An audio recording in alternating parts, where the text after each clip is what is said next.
Good evening, YouTubers. Welcome back into another edition of Astros Recap. David Artis back at it once again. Monday night, 11:45 p.m., September 26th, 2022. So, Astros off day today. Have off days Monday. That's when I like to get on. Gives me an extra day. Obviously, work today as well. So, last night, sort of getting things done a little earlier in terms of going to bed, that is. But up late, probably taking a midnight hour. We'll wait and see here how things go. Gotta try to keep it sort of short and sweet if I can here. So last Sunday, talked to you obviously. Had a good week, I think, right? Yeah, we went like 6-1 or something like that. But I've been playing good baseball all in all. I'm trying to remember here because if I forget. But yeah, we went 6-1, sweeping Detroit, taking 3-4. This week, another full 7-game week. Went 5-2. It's usually the goal. It plays 7 games. 5-2 is the goal. Not the way you'd expect or the way you would sort of draw things up. Sweeping Tampa Bay and then going to Baltimore, and you'll definitely take the split after losing the first two in that series. So look at the calendar here. But so 101 and 53 is the record, so 8 more games to play. They'll play 2 with Arizona, another off day Thursday, and then 3 with Tampa Bay. So the Astros are sitting in good shape, clinching the division Monday. So when I got off, after I finished the podcast last week, the magic number, although I said it was 2, is actually 1, because I didn't realize that I didn't realize that Seattle had lost, which dropped the magic number to 1. So all the Astros had to do Monday was win, which they did do. Had a sort of monotone celebration, obviously. Also talk about how they usually lose the next game. That was not the case. They won Tuesday. They won Wednesday. They swept the series, so still playing good baseball. I don't know what it is about Baltimore, but for some reason this year, they've taken. Well, it wasn't that bad. We were 3-4 against them, so yeah, 3-4 against them. Baltimore's not. The 2 losses that we gave them on Saturday and Sunday, basically, I think, sort of knocked them out of the playoffs. They're not mathematically eliminated, but they're basically done for at this point, I think. If I just look at the standings real quick, they're 3.5 back. They're 3.5 back. They basically, if you ask me, Seattle struggled. They lost 7 of their last 10. But it'd be a pretty remarkable comeback. They're 3. We'll see. Baltimore won today, so a very light schedule. Only 4 games today. Baltimore beat the Red Sox, but only 4 games in the books today. So enjoyed the day off. Astros will sort of be at full strength tomorrow. Now I don't know how these next 3 series go to finish out the year. The Astros have all but wrapped up basically everything. The Yankees, as I look at their record, they're 6.5 games back, something like that. So our magic number there is probably 2 or something like that to wrap up the best record there. So that'll be coming up next few days. Arizona's not a tough matchup. I'm actually hoping the Astros go 4-4 to wrap up their next 8 games. They go 4-4. I'll be rooting for that. Which is, you usually don't root for 500, but in this circumstance, I want them to end the season right at 105 wins, which is 10 games better than they were last year. Nice round 10, that nice round number. But also, when you go back to their 3 straight back-to-back 100-win seasons, they went 101, 103, and 107. They're missing the 105, so 4-4 puts them right at 105, which I'd take. Pretty simple. They swept Tampa Bay. They scored enough. Tampa Bay, specifically in Tampa, St. Petersburg, they don't usually play well there, but for some reason they did. So the starters were great, obviously. See if I can get back to this here.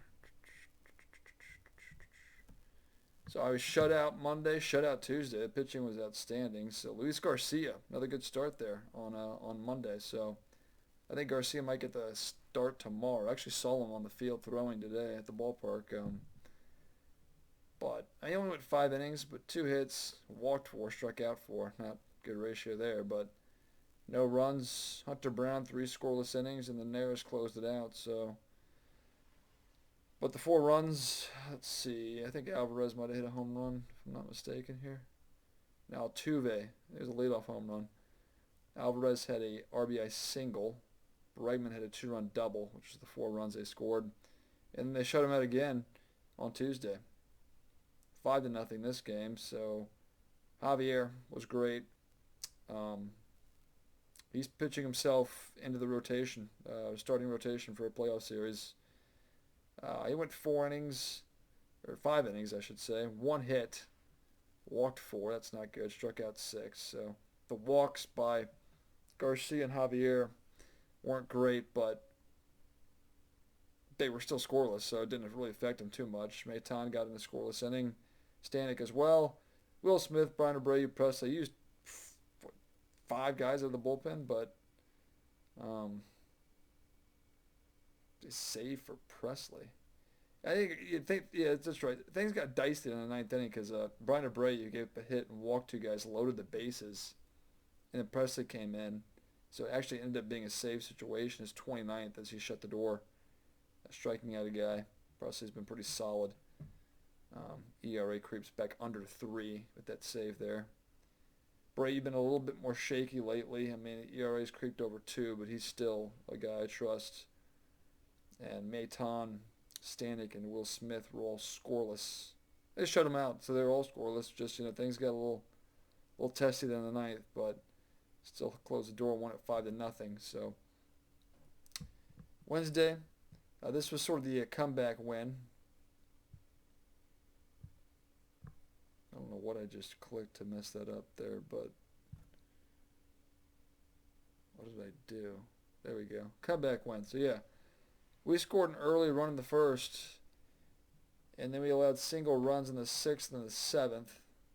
McCullers gave up those runs. He was pitching well through 5, and then the offense came alive in the 8th inning. Brooks Raley came in for Tampa Bay, who had been great for him all year. ERA was under 1 or under 2. WHIP was under 1, but the Astros got to him. Really, Kyle Tucker, the big home run he hit. So Raley, didn't like him as an Astro. Couldn't stand him as an Astro. He was just absolutely awful for us for the majority of his tenure here, which was about a year and a half. Half of that was the COVID year, and then the 2021 year, which was last year. Glad to see him move on. But it had been good for Tampa, but we got to him late, added an insurance run in the 9th, and then we shut the door. Presley gets 30th save. McCullers did get the win. Yeah, I mean, he's pitched pretty well. McCullers, he's 4-1, 7 innings. I mean, only 2 earned runs, so it wasn't as good as the other 2, but 7 innings, 8 strikeouts. 2.38 ERA. Can't really argue a whole lot. Montero came in, scoreless inning, and Presley shut the door. So sweep the Rays in Tampa to St. Petersburg, which I don't think they've ever done that, at least that I can remember. They've won a few series there back in 2017, 2008.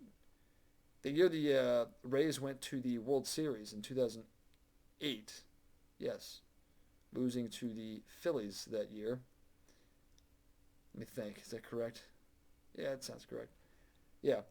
They actually won a series that year in Tampa Bay, and they won one in 17. Those are the only 2 series I can remember them actually winning, and those 2 were not sweeps. This one was. But yeah, we broke into the Rays' their what do you call it? Their sort of wild card. I mean, they're still fine, but we didn't make things easier for them. So. And we play them again coming up this weekend, so we'll see.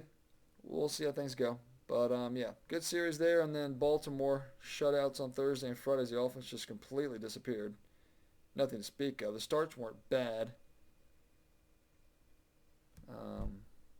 my computer. Did my computer just die on me? Can you guys still see me? I can't see you.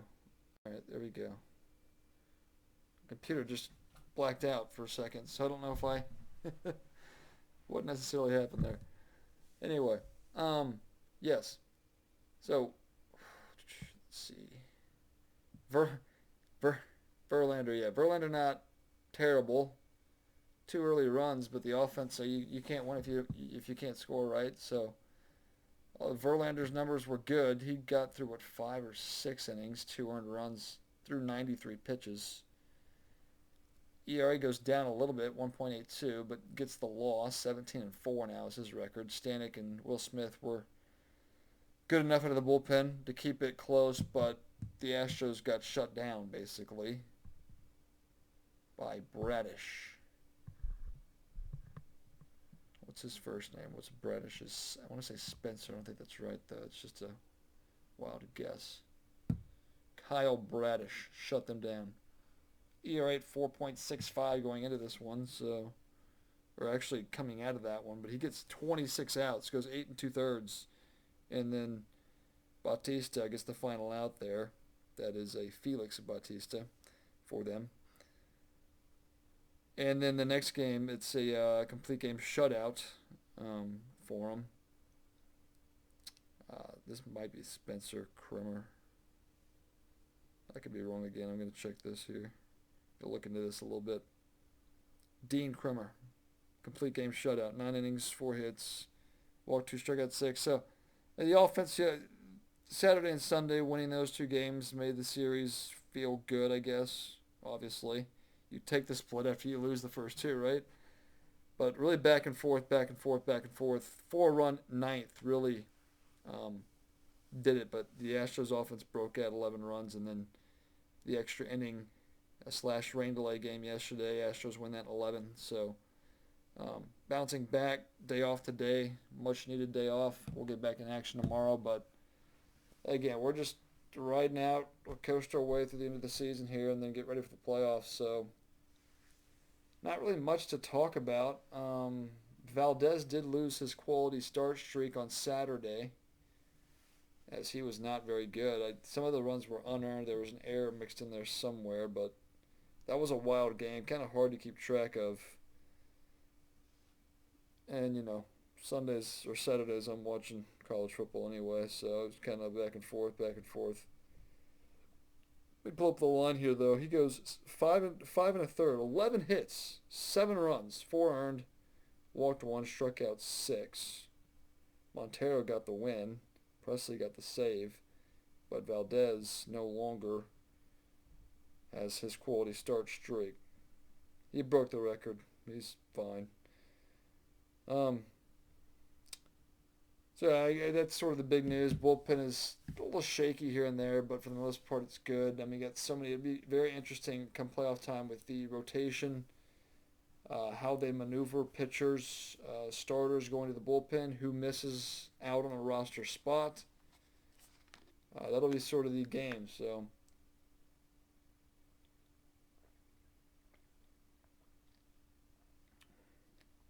seeing how things shape out in that regard. Name of the game. Yeah. So, yeah, I mean, I feel like I should be talking more about something. I just don't know what. Obviously, our pitching, that's been king this year. That's what's given us the record we've got. It's been the starting pitching, basically. And you throw in the bullpen. Bullpen's been good for the most part as well. Hitting-wise, offensive-wise, there's really 4 guys in the lineup that you sort of count on to be your hitters. And that's Altuve, that's Bregman, that's Alvarez, and that's Tucker. Other than those 4, where else are you getting offense? Because Pena's not doing a whole lot. Trey Mancini's not doing a whole lot. Yuli Gurriel's been pretty dreadful for the majority of the year. Well, all year. We know what Maldonado is. You got some combination of basically... I'd like to see Aledmys Diaz as an everyday player at this point. Maybe in left field or whatever it is. I mean, Mauricio Dubon hasn't been any good. I mean, it's just really it hasn't been a lot of people to count on. I mean, But other than those four guys, I feel like someone else needs to. We need a fifth guy to sort of step up, whether it's in the postseason, something like that. But relying on the four you got, I just I mean, evident on Thursday and Friday, the offense was dead both those days. You can't have that in the playoffs. You lose two games. I mean, you're down. I mean, especially in the divisional series, a shorter series. I mean, you can't you can't have games like that. So a little concerning, but not too much. I mean, the pitching's outstanding, and that's what starting pitching and bullpen is huge come playoff time.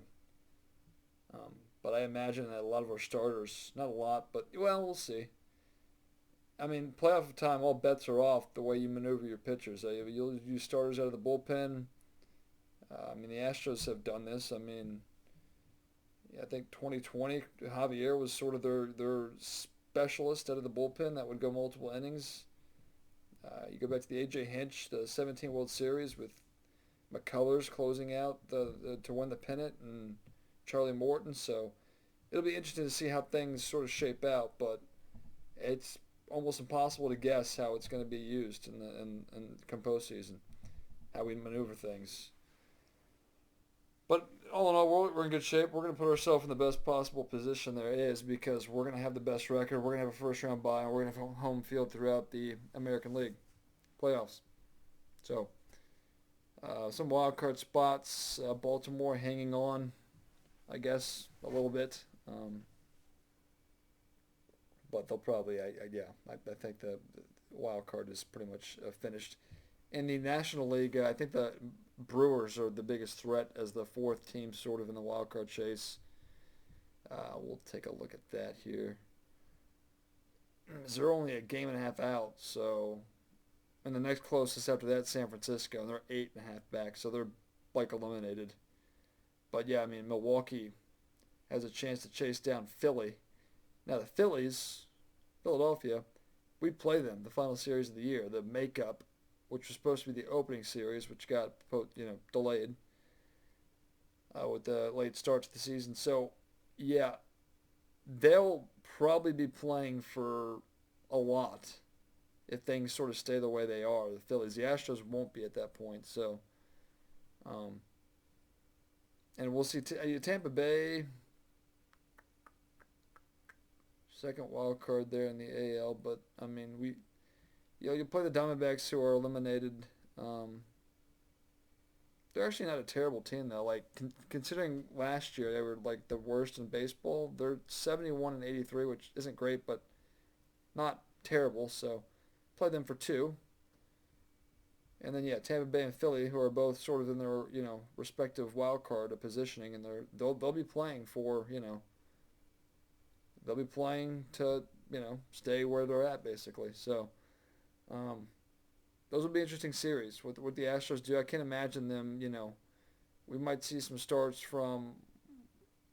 I don't know. I don't think they'll be seeing they won't be putting their best team out on the field. So, but we'll see. I mean, I don't know. But I'm hoping to get to 105. That's sort of the goal. So, but yeah, I mean, it's 12:03 now. I'm gonna wrap things up here. Healthy for the most part that I can think of. So as healthy as the team's going to get. So just keep it that way and coast to the end here. So yeah. Talk to you next Sunday, I believe. Let me check the calendar again here. Yeah, next Sunday will have to be the day I talk to you because Monday they're back in action. So yeah, we'll be looking to talk to you next Monday. It's officially Tuesday now, 27th. But yeah, we'll talk to you probably October 2nd with 3 games to go. So yeah, wrap things up there. See you then.